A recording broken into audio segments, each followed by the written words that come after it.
Salut les amis, salut tout le monde et surtout bienvenue une fois de plus sur votre chaîne d'information préférée, la SN Info. En effet, aujourd'hui mes chers amis, l'on s'étape pour cette nouvelle partie d'information pour aller du côté de la République ivoirienne où nous avons l'ancien président de l'Assemblée nationale, ancien premier ministre de Côte d'Ivoire Guillaume Soro qui lance un appel à l'opposition ivoirienne. L'ancien premier ministre Guillaume Soro, en exil depuis 2019, montre la voie pour une alternance politique en 2025, notamment en Côte d'Ivoire, dans un message de vœux pour l'année 2024.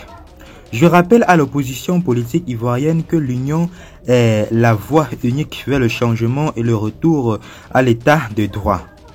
Fédérons nos forces pour créer les conditions d'une compétition électorale équitable, a déclaré Guillaume Soro.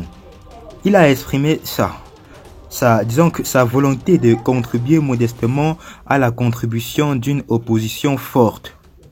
Condition signe jusqu'à non qu'une alternance crédible, un sentiment qui selon lui demeure encore toute bien sûr en appelant à un engagement résolu dans ce combat pour l'avenir du pays en 2024.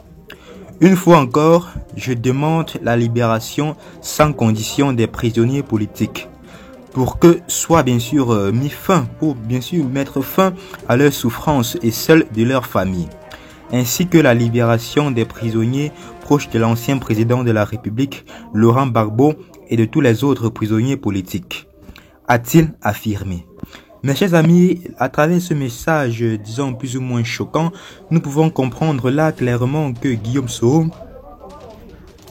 est vraiment très remonté contre le gouvernement du côté de la République de Côte d'Ivoire et est prêt à tout afin d'obtenir bien sûr la paix ou du moins la libération des prisonniers politiques. Plus principalement, ces prisonniers bien sûr. Donc mes chers amis, comme vous le savez, nous ne pouvons en aucun cas terminer cette note d'information sans vous demander de nous donner votre avis dans les commentaires pour qu'ensemble nous puissions bien sûr mieux comprendre, car vous le savez, c'est l'union qui fait la force. Alors, qu'attendez-vous? Faites-nous donc savoir ce que vous pensez de cette situation dans les commentaires pour qu'ensemble nous puissions analyser la situation et mieux la comprendre. Et à tout à l'heure pour une nouvelle partie d'information. Bye bye.